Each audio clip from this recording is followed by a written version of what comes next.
joining us from Luxembourg is Louis Chauvel, who's a sociologist and professor at the University of Luxembourg, author of La Spirale du Déclassement, the book out, of course, about the situation socially here in France. Thank you, sir, for joining us. The arguments of the Gilets jaunes, the way they go about pushing those arguments forward, are their tactics right? Are they doing the right things? Are they risking kind of alienating themselves from what they really want to achieve?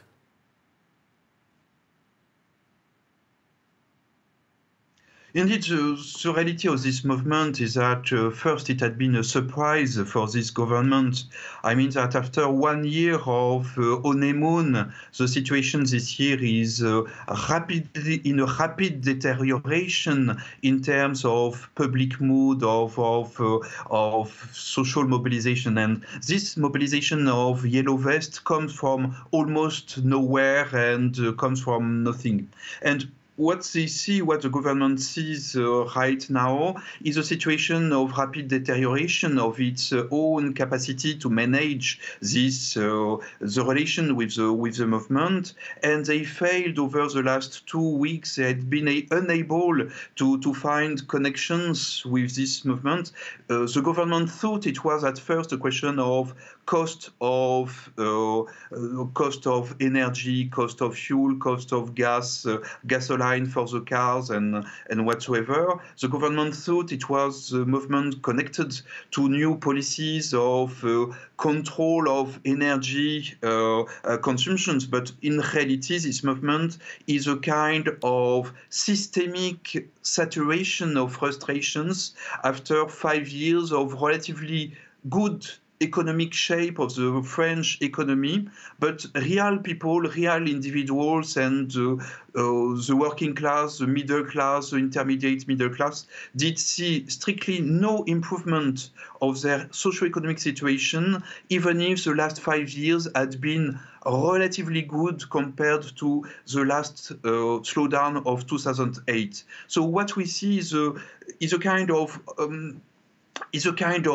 snowball of frustration, a kind of winter of discontent coming from the working class and the lower middle class.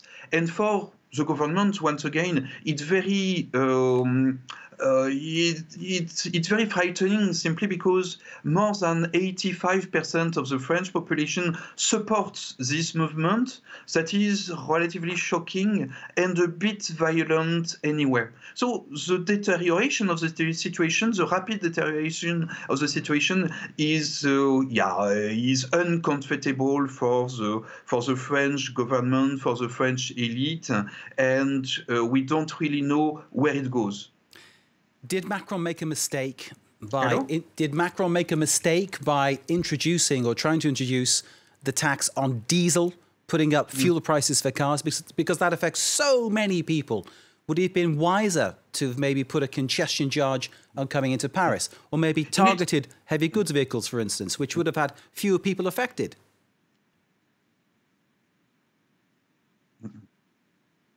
Typically, the mass of French population had been affected. It's even worse in the faraway, remote countryside or faraway suburbs of big cities, where people are highly dependent on diesel and on cars in the everyday life.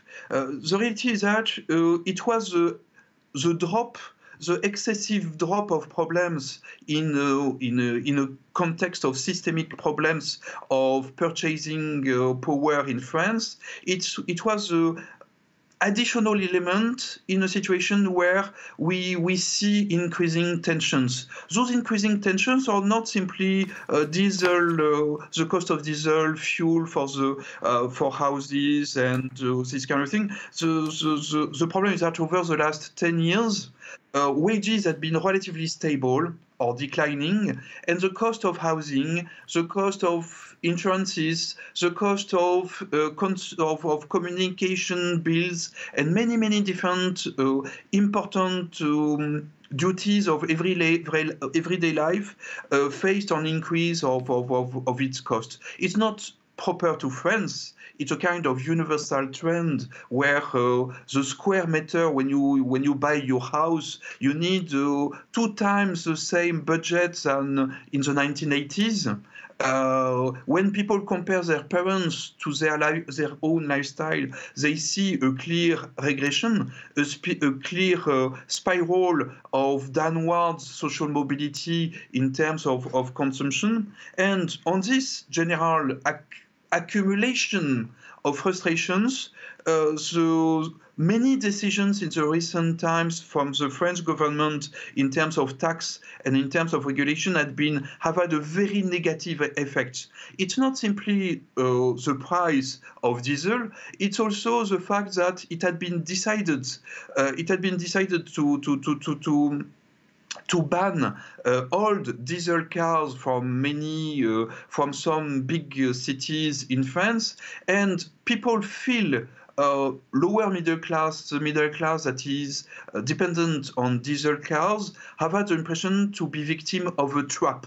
They received many incentives to buy this kind of cars 10 years ago, 5 years ago, and now they face a kind of trap where they have they need to consume more expensive things with no possibility to really improve their level of living. Louis Chauvel, I need to cut you off there. I'm very sorry to interrupt you, sir. We have to leave it there. Louis Chauvel, thank you very much indeed for joining us. I'm really sorry we're out of time. Thank you, sir, for that analysis.